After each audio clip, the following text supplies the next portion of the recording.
Burya dusesanguye hari icatumye umukuru w'igihugu c'u Rwanda atinya guseruka i Addis Abeba aho abandi bakuru b'ibihugu bari bashitse gukeza no gushigikira nyenicubahiro General Major Evariste Ndayishimiye.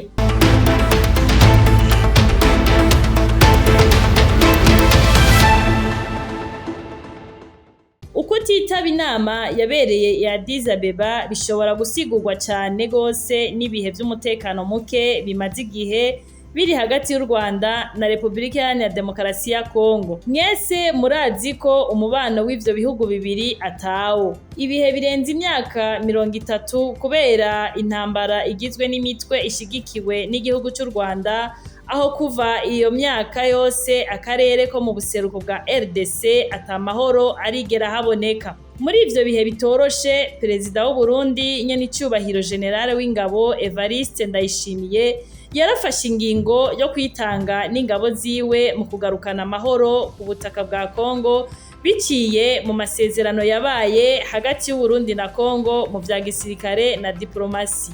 Ivyo vyashimangiye uruhara rw'u Burundi mu bijanye n'umutekano wo mu karere, mu gihe ibindi bihugu vyo vyiyumvira izindi ngingo zofatirwa u Rwanda kugira ruhagarike kuvogera igihugu kibanyi nk'uko amategeko mpuzamakungu abisaba, nubwo hariho abayarengako nkana izuba riva. Ikinyamakuru c'abenegihugu kirabona ko ukutitabira iyo nama kwavuye ubwa mbere ku bugome bwiwe, kuko asanzwe ariwe mukuru w'igihugu yifatira mu gahanga bagenzi we, haba mu mvugo hakaba no mu nguvu, kuko bimaze kugaragara mu maraporo mpuzamakungu ko u Rwanda rwateye u Burundi, ubu rukaba ruriko ruranigana na Kongo. Mu misi heze rwaragirijwe kugumura abatanzania nubwo bitarahera. Hari n'abavuga ko u Rwanda rugiye gutera Uganda kubera imiliyoni 6 z'abanyarwanda baba muri Uganda bashaka kuronswa impapuro zo kwitwa abaganda. Uwo muryango wa Union Africaine yarawutwaye muri 2018, iki gihe hari intambara zikomeye hagati y'u Rwanda na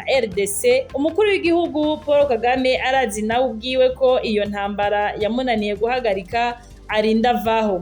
Icitonderwa ngaha nuko Paul Kagame azi ko uwo muryango ahanini ushira imbere ubumwe, amahoro n'iterambere.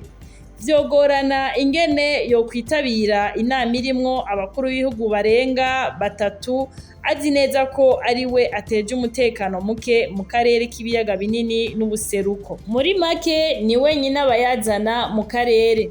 Ariko nubwo biruko, mu gusuzugura inama canke kugomora abanyarwanda gutyoza indongozi z'umuryango w'ubumwe bwa Afrika ku mbuga hwaniro les réseaux sociaux, ku rundi ruhande Uburundi bwo bwamye burangwa n'ubuntu mu kwerekana kenshi ko bushigikira u Rwanda mu bihe rwaronse amabanga mpuzamakungu canke mu bihe vy'ibirori bikomeye, nk'igihe rwahawe indongozi mu rwego rwa Union Africaine canke igihe ca Francophonie. Ivyo vyerekanye ko n'igihe habaho ukutumvikana, hari igihe ibihugu vy'akarere vyagiye birondera kubaka umubano ushingiye ku gufashanya. Aha nyenicubahiro nk'imboneza mu kurondera no kugarukana amahoro yasavye incuro nyinshi igihugu c'u Rwanda guhagarika intambara, ariko nticumve. Ariko uko ibibazo vy'umutekano biguma vyiyongera, ikinyamakuru canyu kirabona ko kutitaba inama nk'iyo bishobora gusiga ishusho mbi canke icuka kibi ku gihugu mu maso y'akarere, canke bigatanga iciyumviro c'uko hari ugutinya kwicarana n'abandi ku bibazo biraba amahoro n'umutekano.